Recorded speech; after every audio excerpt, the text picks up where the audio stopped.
Yo, what's up, everyone? It's your favorite narrator, Aaron, back at it with another story. Grab a snack, kick back, and let's dive in. You know what? Speaking of snacks, I got some macaroni and cheese on the stove right now, so I'm gonna have to take a break here in a second to go grab that.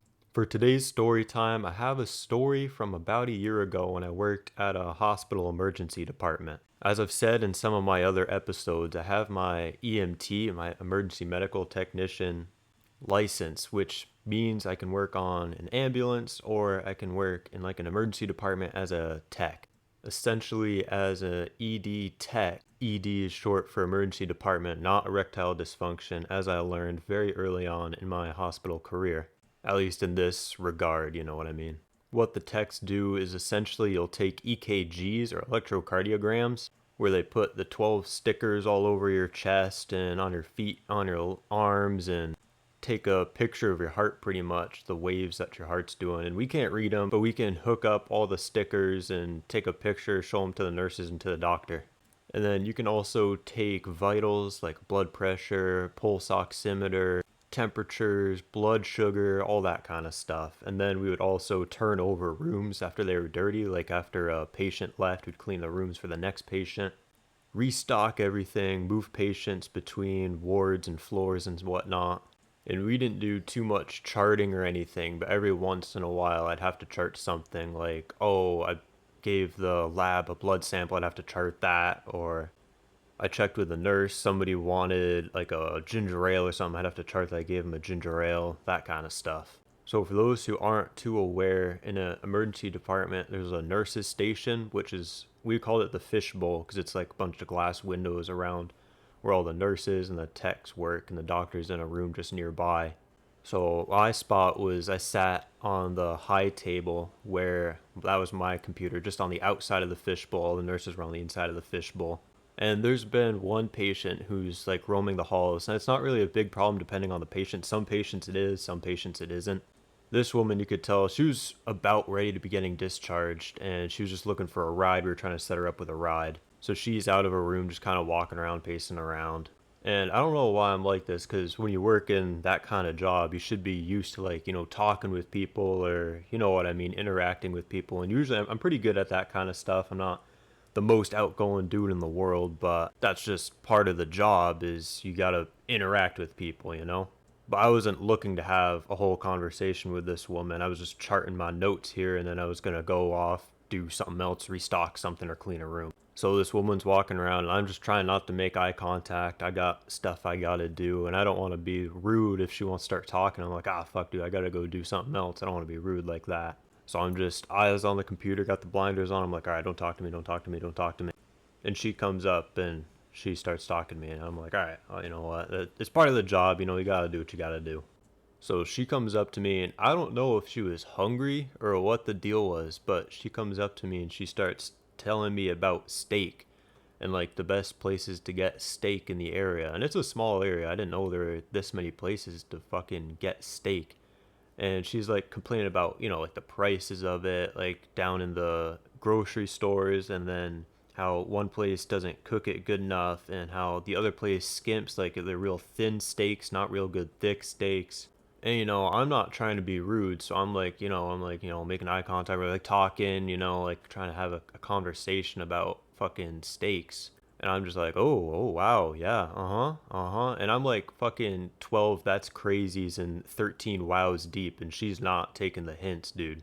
When someone comes up to you and starts talking, and you don't want to be rude and be like, dude, I just gotta go, but they're not taking the hints of like, you're really just not interested, you don't want to talk at that point. Maybe you're not interested, but you just don't want to talk right now. So you say wow, that's crazy, dude. You just keep saying that, and they're just like, they just keep going. They're not picking up the hints. And that's what was going on here. So I'm standing there by the high table with the computer in front of me talking to this woman, and she's not taking the hints. And I'm in the back of my head, I'm thinking, man, I hope we can get this woman a ride soon. So I look into the fishbowl where all the nurses are, and I see some of them looking my way, like smirking, smiling, and I'm just like, oh my god. I kind of give them a help me look, and they're just like trying to not laugh. You know what I mean? They see the predicament I'm in, and I swear I could see the little devil horns poke out of their head, and I'm like, oh fuck, I'm gonna have to deal with this. I'm definitely someone who like I try to avoid conflict whenever possible. Like it just kind of makes me uncomfortable. Like I'm not very quick thinking on my feet. Like I don't let people push me around, you know what I mean? But like I try to avoid conflict if it's not, entirely necessary. And in this case, I'm like I just rather not talk to somebody. I'm not trying to stir up any conflict or I'm not trying to piss this woman off. So I'm just kind of standing there still having this conversation about, oh my god, steaks used to be fucking $6 and now it's 15 at the same store. And I'm like, oh yeah, that's pretty fucked up. Shrinkflation, it's a real thing. I'm looking over at the nurses and I'm like, get this woman a ride, dude. Like, come on, help me out here, help a guy out.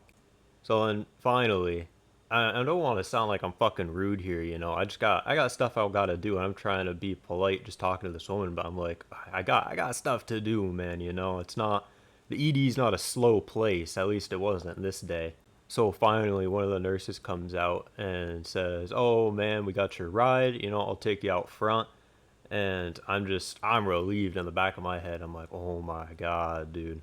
I know that's something I gotta work on myself. I gotta know when to be like, hey, I got shit to do, man. Like, I'm sorry your fucking steaks are so expensive, but say it better, but kind of advocate for myself better that way. I gotta do better at that kind of stuff, because there's ways of doing it without being rude.